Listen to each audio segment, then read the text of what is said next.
할렐루야. 주님의 자비를 찬양합니다. 우리 하나님 말씀 봅니다. 마태복음 5장 5절 말씀입니다. 온유한 자는 복이 있나니 그들이 땅을 기업으로 받을 것이미요. 아멘. 자, 오늘 팔복 강의 네 번째 시간입니다. 오늘 말씀의 제목은 온유한 자입니다. 우리는 온유한 사람을 생각할 때 어떤 이미지가 떠오릅니까? 착한 사람, 혹은 화를 낼 줄 모르는 순딩순딩한 그런 유순한 사람을 떠오릅니다. 국어사전에서 온유함이란 단어를 찾아보면요, 사람의 표정이나 성질이 온화하고 부드러운 것이라고 설명되어져 있습니다. 그러나 성경에서 말하는 온유함은 국어사전과는 전혀 다른 표현으로 이루어져 있습니다. 성경에서 온유함이라는 이 본문의 헬라어는 프라우스인데 그 뜻은 야생마를 길들이다 라는 뜻이 있는 것이에요. 성경에서 말하고 있는 온유함이란 힘이 없고 입가에 미소를 띠고 있는 그런 순딩한 모습을 가리키는 것이 아니라 넘쳐나는 기세와 힘을 가지는 통제 못할 그 망아지와 같은 야생마를 엄청난 힘의 소유자가 올라타서 고삐를 채워 강하게 낚아채므로 고분고분하게 바뀌는 성향을 말하는 것입니다. 그래서 야생마는 강한 힘의 소유자가 그의 위에서 움직이지 않으면 그저 한자리에서 조용히 풀만 뜯는 것이에요. 그러다가도 힘있게 내달리면 천리도 지치지 않고 달리는 에너지를 가지고 있는 그 상태, 즉 그 엄청난 힘을 통제할 수 있는 능력을 온유함이라고 말하는 것입니다. 그러므로 성경에서 말하는 온유함을 정의해 본다면 길들여진 야생마처럼 주인에 의하여 통제된 성품이라고 말씀드릴 수 있을 것 같습니다. 그러므로 온유한 마음은 저절로 태어나면서 가지는 그런 성품적인 것이 아닌 것이에요. 오랜 시간 고난과 세월을 통하여 훈련된 자가 가질 수 있는 고귀한 성품을 말하는 것이지요. 그래서 대장간에서 보면 쇠를 망치로 막 때려서 그게 붉게 달궈지면 또 물에 넣었다가 다시 꺼내서 막 때려서 그렇게 대장장이가 원하는 대로 철을 그 자신이 원하는 모습으로 바꾸지 않습니까? 그처럼 이 온유함이란 하나님의 그 불망치로 성도를 그분이 쓰시기 좋은 성품으로 바꿔 쓰시는 것을 말하는 것입니다. 예수님 시대에 당시 이스라엘은 로마의 통치를 받고 있었습니다. 유대인들은 자존심이 강한 민족이에요. 그래서 늘 로마의 속국에 있는 것을 못마땅하게 여겼고 독립을 꿈꾸었고 이러한 속국의 상태에 늘 불만을 가지고 있는 민족이 바로 이스라엘이었습니다. 당시 이스라엘은 민생의 정신을 담당하고 있는 네 축의 집단이 있었어요. 그 집단은 여러분들이 성경을 읽으면서 복음서에서 종종 보던 이름들일 거예요. 바리새인, 사두개인, 에세네파, 셀로땅, 이들이 그러한 이름을 가지고 있는 집단이에요. 그들은 모두 이스라엘의 독립을 꿈꾸었지만 성격이 다 달랐어요. 바리새인들은 종교적인 보수주의자들이에요. 그래서 신앙의 힘으로 독립을 이루고 싶어 했던 사람들이에요. 사두개인들은 자유주의자들이에요. 그래서 시장 경제를 통하여 독립을 이루고 싶었던 사람들이에요. 에세네파는 신비주의자들이에요. 그래서 금욕을 통하여 세속을 떠나기를 원했던 사람들이에요. 에세네파들은 여러분 우리가 보고 있는 이 성경을 어디서 찾았냐면 이 쿰랑 공동체에서 썼던 그런 동굴에서 찾았다고 학자들은 이야기를 해요. 그 쿰란 공동체, 즉 세속을 떠나서 이 동굴에서 성경을 필사했던 그 그룹들, 이런 사람들을 에세네파라고 학자들은 이야기를 하기도 합니다. 셀로 땅은 행동주의자들이에요. 오직 피와 칼로 투쟁하여 독립을 이루려는 사람들이에요. 그래서 예수님의 제자 중에 보면 셀롯인 시몬이라고 나와요. 그 사람도 아마 이 집단에 소속된 사람이겠지요. 그리고 학자들은 아마 베드로도 그런 부류의 사람이었을 것이다. 베드로도 그 집단에 속했을 것이다. 왜냐하면 이 셀록 땅은요, 처형하는 자들이 따로 있었어요. 시칼이라는 그런 집단이 있었어요. 그 사람들의 특징이 항상 시칼을 들고 다녀요. 그러니까 이게 그 언어적 유의 같은데, 그 나라에는 시칼이라는 게 없잖아요. 시칼이라는 단어가 없잖아요. 그런데 그 헬라어로 시칼이라고, 시칼이. 그들이 실제로 시칼을 들고 단도를 들고 배신자들이거나 아니면 로마의 높은 직위에 있는 사람들을 이렇게 조용히 가서 이렇게 일을 행하는 일들을 하였는데, 우리가 알다시피 베드로가 나중에 그 말구의 그 제사장의 종 말구의 귀를 자르잖아요. 뭘로 잘라요? 칼로 자르잖아요. 늘 칼을 들고 다녔던 거예요. 그래서 이런 것들을 볼 때 베드로도 이 집단과 연관성이 있지 않나라고 볼 수 있는 것이에요. 그들 모두는 성격이 달랐지만 로마를 몰아내고 이스라엘의 자유를 선포하고 싶은 그 목적은 다 같았던 것이죠. 그들의 소망은 땅을 회복하는 것이었습니다. 로마를 몰아내고 그들만의 땅을 다시 회복하기를 원했던 것이에요. 예수님께서는 오늘 세 번째 팔복의 복으로 선언하십니다. 온유한 자는 복이 있나니 저희가 땅을 기업으로 받을 것이요. 땅의 회복이라는 말에 그들의 마음이 활짝 열렸을 거예요. 그들이 간절히 원하는 것이 바로 땅을 회복하는 것이었기 때문이죠. 그런데 그들의 생각과 예수님의 생각은 너무나 달랐습니다. 바리새인은 종교의 힘으로, 사두개인은 경제적인 힘으로, 에세네파는 세상을 등짐으로, 셀로 땅은 주먹과 칼로 땅을 회복하기를 원했지, 그런 예수님의 방법이 아니었던 것이에요. 그들이 원했던 메시아는 예수님 같은 그런 방법이 아니라 강력한 통치자가 와서 로마를 몰아내고 이 땅에 이스라엘만의 땅을 회복하기를 원했던 것이죠. 그러나 예수님은 말씀하십니다. 온유한 자가 땅을 차지할 것이라고 말씀하십니다. 그 말에 그들은 예수님께 등을 돌리는 것이에요. 왜냐? 그들이 원하는 메시아가 아니니까 말이죠. 이스라엘의 회복을 꿈꾸는 그 집단들은 행동과 시민운동에 관심을 가지고 있었지만 예수님은 마음에 관심을 가지고 계셨습니다. 온유함은 마음이 하나님의 뜻대로 통제되는 사람입니다. 자신의 마음을 다스릴 수 있는 자는 수천 명의 병사로 적의 성문을 여는 일보다 더 어려운 일이라고 성경은 말하고 있습니다. 잠언 16장 32절은 말합니다. 노하기를 더디하는 자는 용사보다 낫고 자기의 마음을 다스리는 자는 성을 빼앗는 자보다 나으니라. 보이지 않는 마음을 다스리는 자가 보이는 환경을 다스리는 자보다 낫다는 것이에요. 반대로 마음을 지키지 못한 자는 많은 것을 그가 소유하고 있더라도 이미 소유한 것이 아닌 것입니다. 다 잃어버린 것과 다를 바가 없는 것입니다.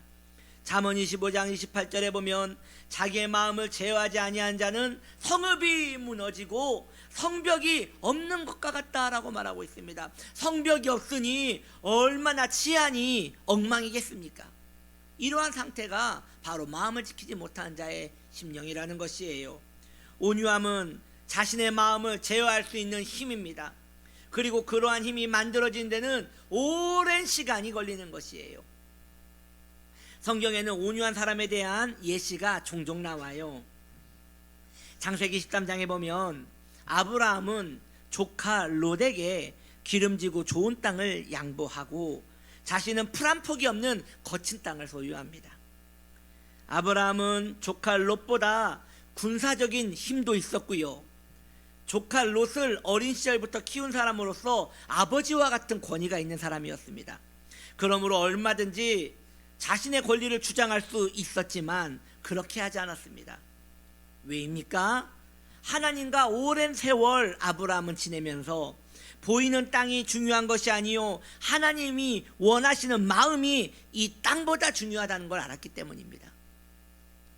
하나님과 그 오랜 시간을 보내며 아브라함의 마음이 그렇게 온유한 심령으로 단련된 것입니다. 다음은 요셉입니다. 요셉은 죽을 고비를 넘기고 대제국 애굽의 총리가 됩니다. 막강한 권력자가 되었습니다.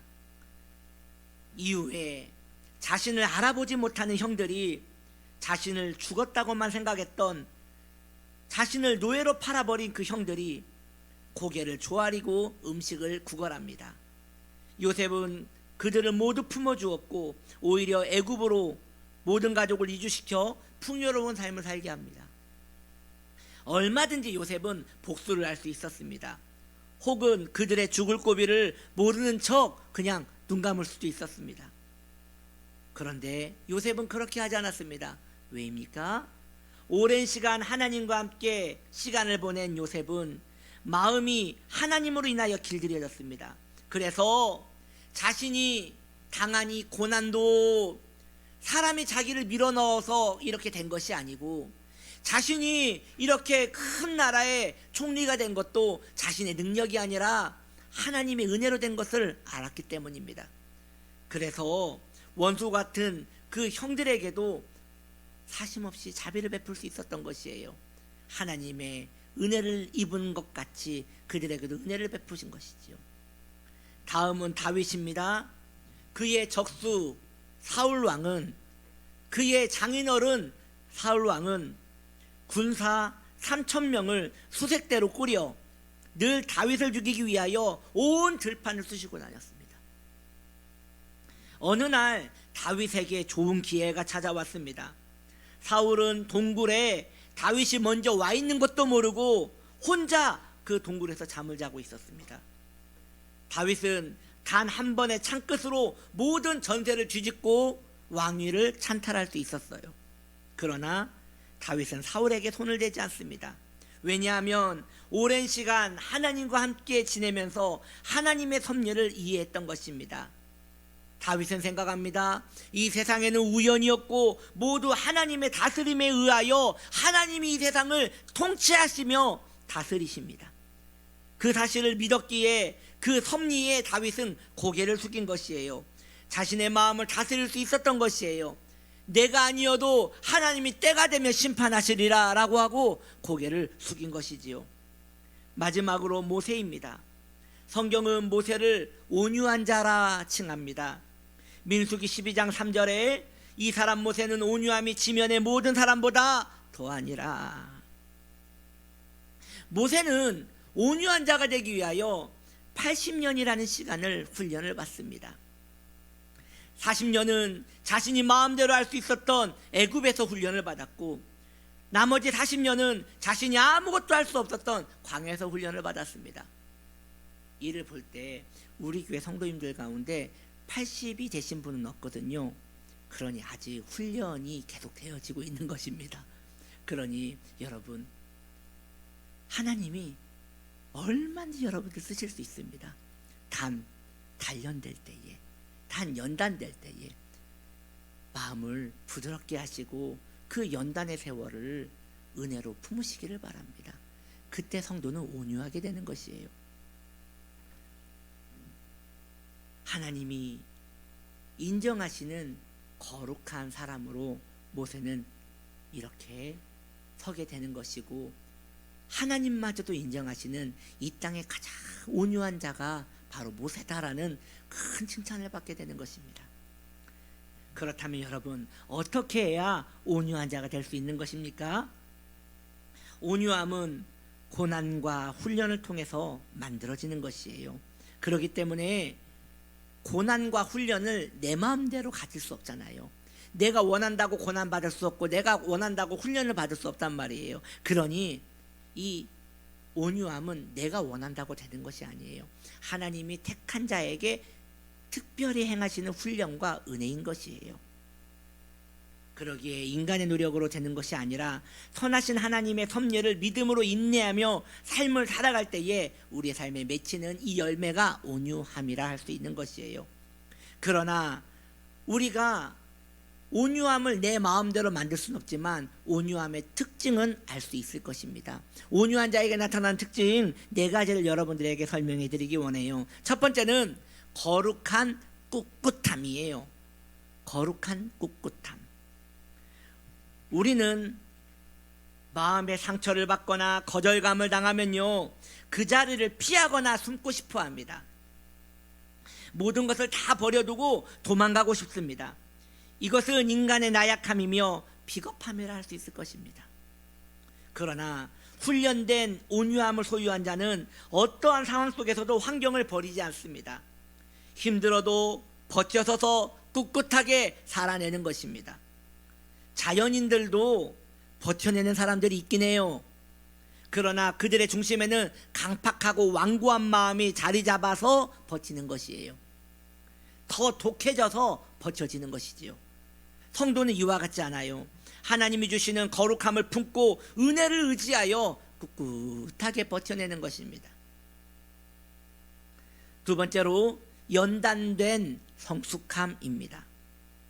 온유함으로 만들어진 성품은 오랜 시간 두들겨 만든 정교한 놋새와 같이 그 깊이와 모습이 성숙한 것입니다.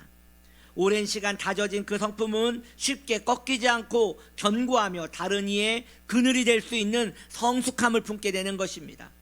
쉽게 교만하지 않습니다. 쉽게 낙담하지도 않습니다. 나의 나 된 것을 하나님의 은혜로다라고 고백하며 단단한 성숙함을 품게 되는 것입니다. 세 번째로 지속적인 친절함입니다. 온유함을 가진 성도는 다른 이에 대하여 친절을 베풀어요. 왜냐하면 그의 마음이 하나님의 사랑으로 따뜻해졌기 때문입니다. 자신을 한없이 불쌍히 여기셨던 그리스도의 십자가의 은혜를 누리기 때문에 다른 이에게도 그리스도의 친절함을 나타내 보이는 것입니다. 어린아이들도 예수님의 목에 매달려 놀았습니다. 주님의 자상함은 성도에게도 함께 있어 누구에게도 성도는 따스한 마음을 늘 베풀어 주는 것입니다. 하루는 이랬다가 하루는 저랬다가 하는 그런 감정 못하는 여린 마음이 아닙니다. 쇠보다 강한 마음이어서 한결같이 그 친절함에 대하여 자신의 의지를 고쳐 세우는 것이 바로 온유한 사람의 마음인 것입니다. 네 번째로 타인에 대한 관대함입니다. 온유한 사람의 마음은 다른 이의 허물을 누설하지 않습니다. 품어주며 그를 위하여 기도해 줍니다.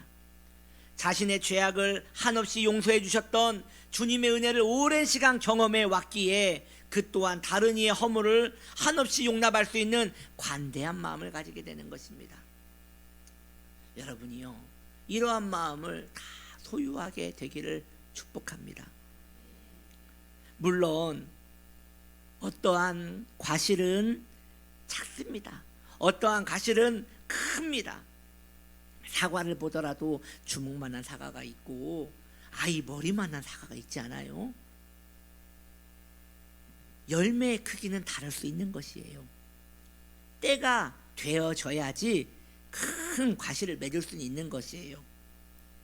그래서 그러기에 이러한 결과는 순간적으로 나타나는 것이 아닙니다. 그러나 점점 신앙의 깊이가 더해가고 은혜에 의지하는 세월이 그가 길어질수록 우리의 삶은 이러한 열매로 가득 차게 될 것입니다. 그래서 성도가 온유해지면요, 가까이에 있는 사람들이 혜택을 받습니다. 특히 가족들이 그 혜택을 누리게 되는 것이에요. 귀한 성도인들이요, 분을 참지 못하고 마음을 다스리지 못하고 계십니까? 그럴 수 있습니다. 그러나 언제까지 그렇게 살겠습니까? 얼마나 더 연단을 받고 훈련을 받아야 우리는 주님 마음처럼 온유한 자가 될 수 있겠습니까? 주님의 온유함을 사모함으로 자신의 마음을 다스릴 수 있게 되는 믿음의 성도 되시기를 주의 이름으로 축복합니다. 내가 그렇게 되기를 원합니다 라고 고백하며 그 은혜의 연단 속에 여러분을 넣어서 물 가지고 날 씻든지 불 가지고 나를 태우든지 주의 뜻대로 하시옵소서 라고 하며 자신의 영혼을 주께 내어 맡기는 담대한 성도가 되어져야 한다는 것이에요. 예수님은 온유한 자는 땅을 기업으로 받는다 하였습니다. 여기서 땅은 부동산을 말하는 것이 아니에요. 저 땅이 비싸고 저 땅은 값이 떨어지고 그 땅을 말하는 것이 아니에요. 성경은 이 세상의 땅에, 성경은 이 세상 나라에 관심이 없습니다. 왜냐하면 모든 성도들은 주의 나라에 소망을 품고 사는 자들이기 때문입니다. 소망을 하늘에도 품고 땅에도 품을 수는 없는 것이에요. 성도의 소망은 오로지 저 천국에 두고 있기 때문에 이 땅은 성도의 그 소망이 될 수 없는 것입니다. 이 땅은 성도에게 있어서 그저 나그네의 삶이며 순례자의 여정이기에 이 세상의 땅을 차지하는 것은 성경적인 땅의 이해가 아닌 것입니다.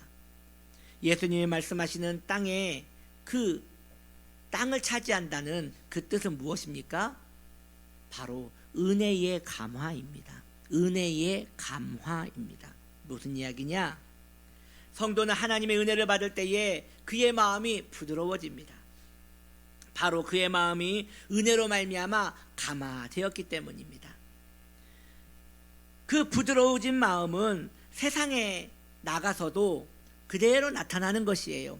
성도가 교회에서 은혜를 받고 집에서 성경을 읽다가 기도하다가 은혜를 받았습니다. 마음이 감화되어서 부드러워졌습니다. 그리고 세상에 나아갔습니다. 누구를 만나든지 그 감화된 마음이 그들에게도 전해지는 것이에요.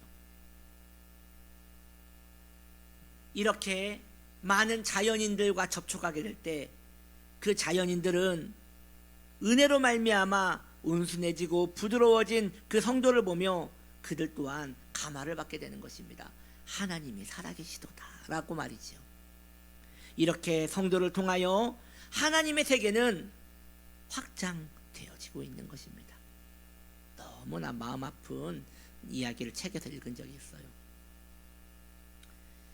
교회 장로님인데 자녀들이 다 탈선하는 거예요.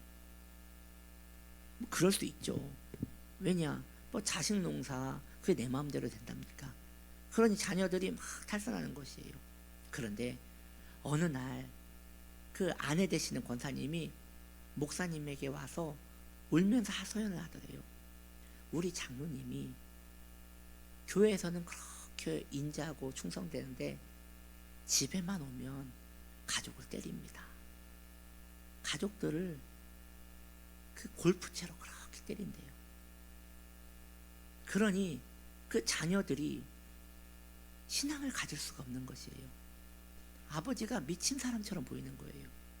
교회에서는 한없이 인자한데 집에만 오면 악귀와 같이 변하여 가족들을 그렇게 두들겨 패니 거기에 무슨 은혜가 있겠습니까? 이처럼 성도의 모습이 하나님께 받은 은혜가 세상으로 전해지지 않으면 하나님 나라는 확장되지 않는 것입니다. 여러분의 받은 은혜대로 이 세상에서도 여러분으로 인하여 하나님에 대한 혜택을 누려야 하는 것이에요. 이 세상이 여러분을 통하여 하나님에 대한 감화를 받아야 한다는 것입니다. 이렇게 성도를 통하여 세상은 하나님의 세계가 확장되는 것이니 예수님께서 말씀하시는 이 온유한 자가 누리는 이 땅은 이러한 선한 영향력을 말하는 것입니다. 여러분의 믿지 않는 가족들이 여러분을 보면서 하나님의 감화를 느끼게 하십시오. 그것이 성도로서 잘 살아가는 모습인 것입니다. 전에는 그러지 않았던 성도가 은혜의 시간이 깊어지고 그 세월의 수가 늘어날수록 점점 다른 이에 대하여 관대해지고 자비로워지며 친절을 베푸는 모습을 가지게 되는 것이지요. 그의 온유함으로 인하여 하나님은 여러분을 만나는 믿지 않는 자들을 통하여 영광을 받으실 것입니다. 하나님의 땅은 그렇게 수복되고 넓혀져 갈 것입니다. 그러므로 귀한 성도님들이요, 온유함은 어찌 보면 강력한 선교 도구라 할 수 있겠습니다. 성도가 온유하게 살아가기를 소망하고 결심하며 기도하는 삶은 자신의 삶에 하나님의 나라가 임하기를 원하는 도전적인 신앙생활인 것이에요.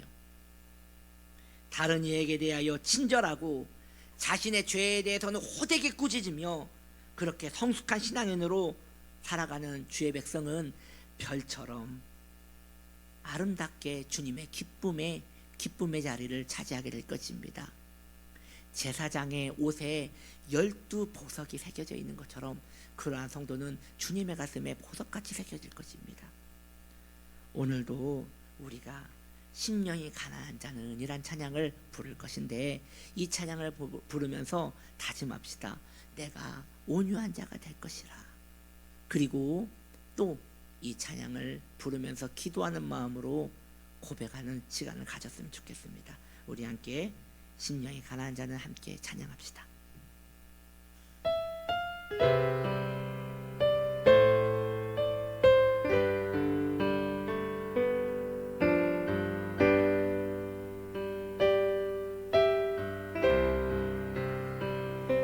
심령이 가난한 자는 천국이 저희 것이요, 해통하는 자는 복있네, 위로를 받을 것이요, 온유한 자 복이 있나니, 땅을 기업으로 받겠네, 의에 줄이고 목마른 자는 저 입에 부를 것이요, 긍휼히 여기는 자는 긍휼히 여김 받겠네, 마음에 정결한 자는 하나님을 볼 것이요, 화평케 하는 자는 하나님의 아들이라 일컫네, 의를 위하여 핍박받는 자 천국이 저희 것이라. 내게도 주소서, 내가 복을 받기 원하네, 오늘루야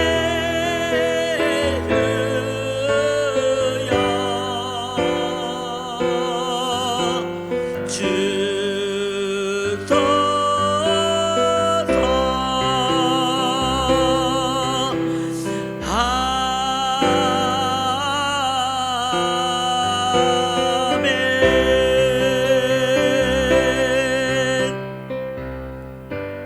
이 시간 우리가 기도할 때 말씀을 생각하며 기도합시다. 주님, 나에게도 주님의 온유함이 임하기 원합니다. 주님, 나를 통하여 하나님의 땅이 확장되기를 원합니다.